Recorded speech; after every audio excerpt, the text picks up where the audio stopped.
qu'est-ce que la forme juridique d'une entreprise? Sous quelle forme juridique un artiste peut-il ou peut-elle opérer? Alors, évidemment, la chose la plus simple du monde, c'est quand on a notre première bourse, quand on pense faire notre premier spectacle, exposition, film, whatever, on dit, bon, ben je suis Paul Belland, je suis un artiste, et puis je travaille à mon propre compte. Alors, on peut, il y a cette façon très simple-là, sauf qu'évidemment, quand on va aller passer à la banque, pour rien dire des conseils des arts, ils vont nous demander, bon, ben c'est quoi vos ressources, et ainsi de suite. Ça fait qu'à un moment donné, on se dit, on va peut-être s'enregistrer. Là, je deviens Paul Belland enregistré, ce qui ne donne pas grand-chose de plus, on va vous dire pourquoi.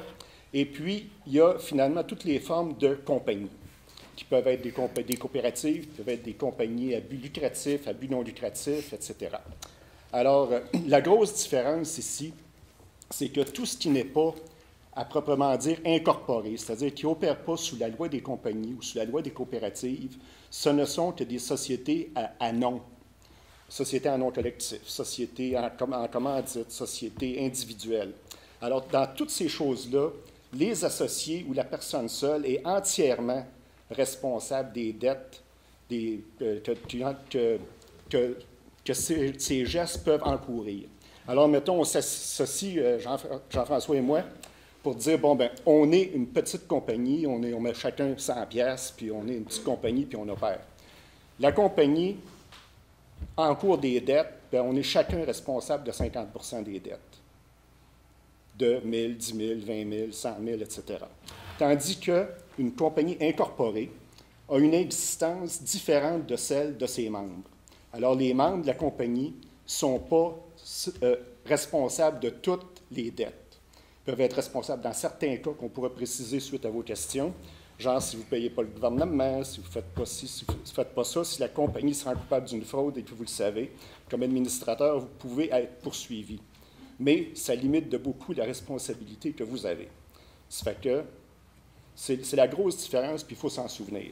Cela dit, on comprend que les bailleurs de fonds ont des exigences différentes pour les compagnies, les individus, etc.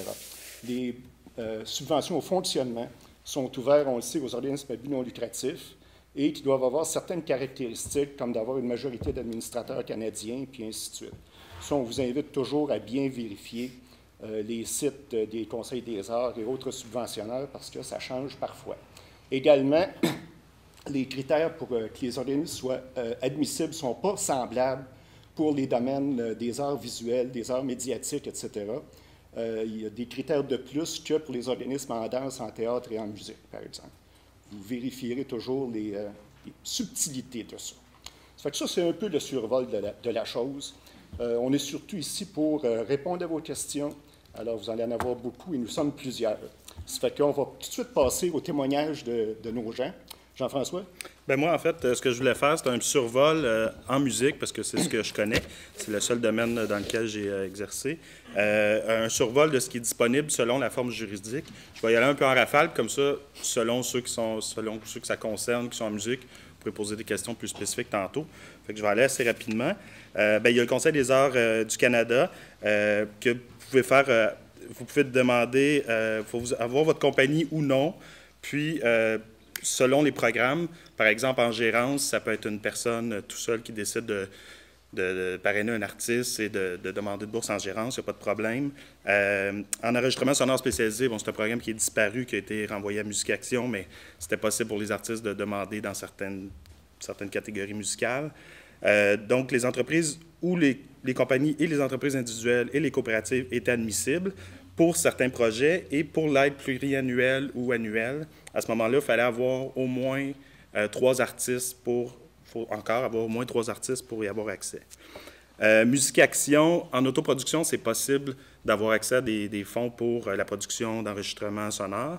Par contre, en production de spectacles, vous devez être producteur des spectacles, ce qui amène d'autres obligations, si on veut. Et il n'y a pas de minimum de projet à ce moment-là. Vous pouvez avoir, ça peut être votre propre projet, vous pouvez avoir une entreprise de quelque forme que ce soit, mais elle doit être, c'est ça, quelque forme que ce soit. À la SODEC, il faut idéalement, il faut être incorporé. Si vous ne l'êtes pas incorporé, vous pouvez aller au volet au troisième volet et promettent de vous incorporer dans l'année qui suit. Et selon les volets,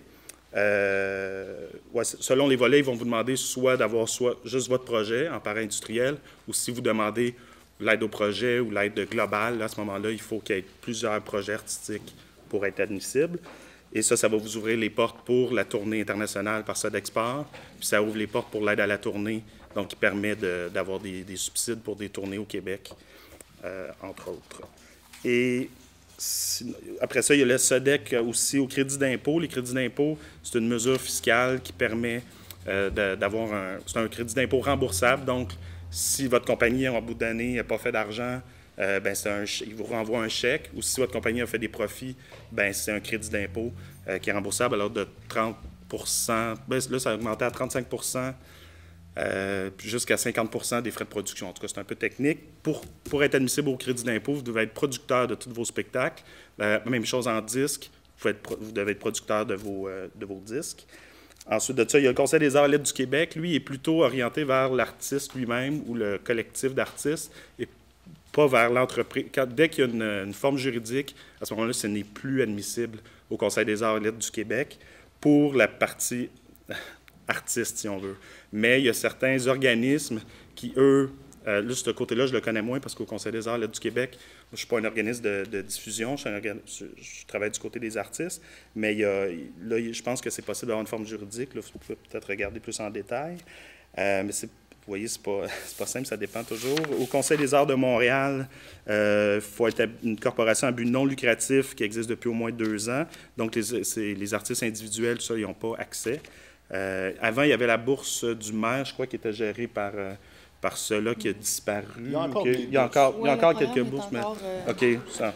Mais ceux-là, en fait, celui-là, c'est un que j'ai jamais touché, en fait, au Conseil des arts de Montréal pour nos artistes. Il y a l'OFQJ et l'Office québécois Wallonie-Bruxelles aussi qui peut aider pour des projets France-Québec ou aller pour la Wallonie. Et nous, on a réussi à avoir quelquefois des billets d'avion pour des artistes qui avaient des vitrines à l'international.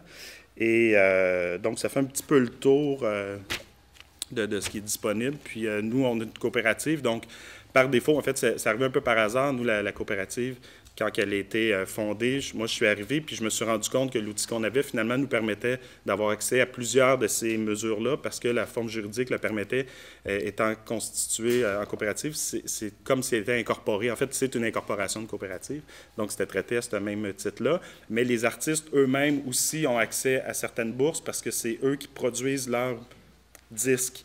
Donc, nous, on produit les spectacles. Donc, c'est là qu'il y a une espèce de double intervention qui se fait au niveau de l'entreprise et au niveau des artistes individuellement et collectivement. Puis, ce qui est super important, c'est, comme il était mentionné tantôt, c'est de vraiment définir ses objectifs, ses besoins, qu'est-ce qu'on veut faire avec le projet, et là, de choisir sa structure juridique et de voir un peu vers quelle vers quel subventionneur on devra se tourner éventuellement, parce que c'est à peu près impossible dans le marché qu'on a au Québec, puis dans le marché, pour s'exporter, d'être 100% autonome. Ça se peut, mais c'est très rare. Même les grands fleurons je parle de la musique au Québec, sont tous subventionnés d'une façon ou d'une autre. Donc, c'est important si vous ne l'êtes pas vous-même, d'être au moins entouré par une équipe qui l'est et de poser les bonnes questions à ceux qui voudraient travailler avec vous, à savoir à quelle subvention ont accès, comment est leur forme juridique, parce que si c'est eux qui vous représentent, c'est important qu'eux aient bien pensé à ça. Si vous n'y avez pas pensé, puis vous vous associez,